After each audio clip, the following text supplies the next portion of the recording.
Hi, and thanks for joining us for another one of Family Marines videos.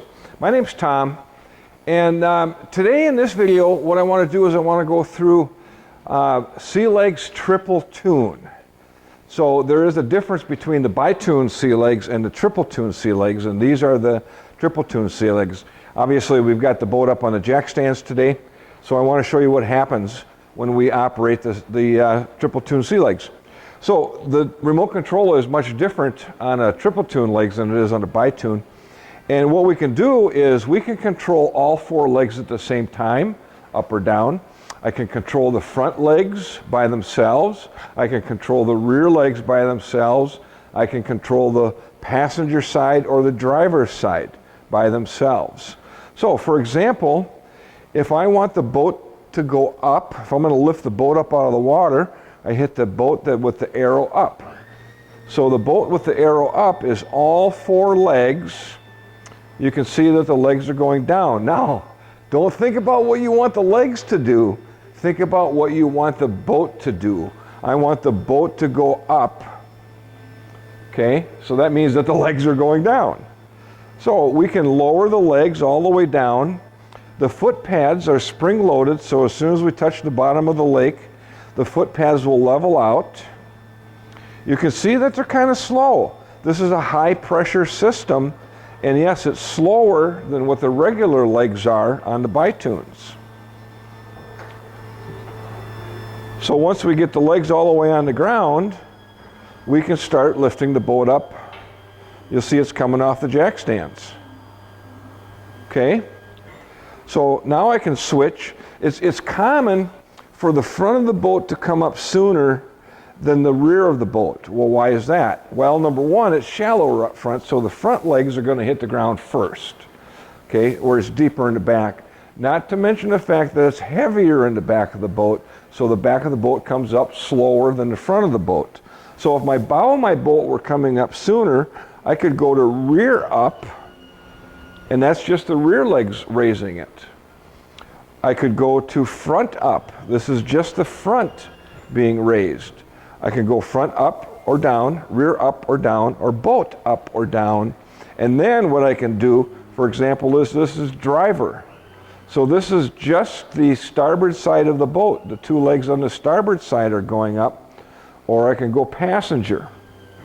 Just the port side two legs are going up and down. You can't control one leg individually. It's always two or four legs at a time. So these are, it's really, really easy with the sea legs. So we'll bring the boat back down. And I want to show you something that pops up occasionally. With these foot pads down here, you'll see how the springs are moving the foot pads back parallel with the legs.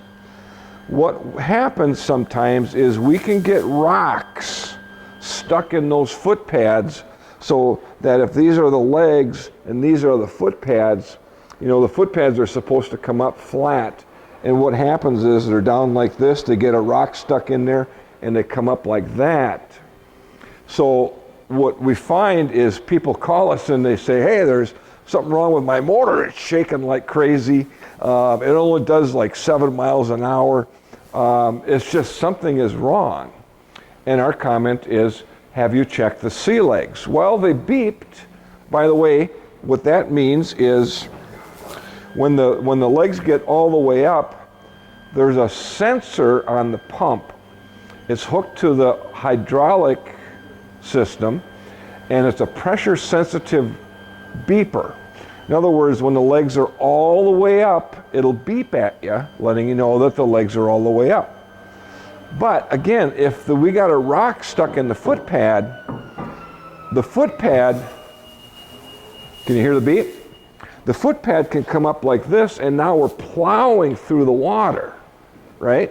Creating a lot of turbulence, shaking that motor, putting a huge amount of drag on, and people think there's something wrong with their motor. So our comment is lay on the front deck and look underneath.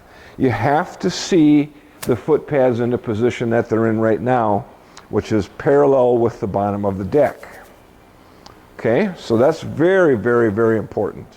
So another thing that we find with sea legs is you have to have a minimum of 11.2 volts in the battery in order to operate the sea legs. If it's less than 11.2 volts, nothing will happen. It won't. You could push the button all day long, it won't even turn on the pump. So again, we sometimes get phone calls, people saying, well, my sea legs won't work at all, charge the battery. Well, the voltmeter says I have 11 volts, that's not enough.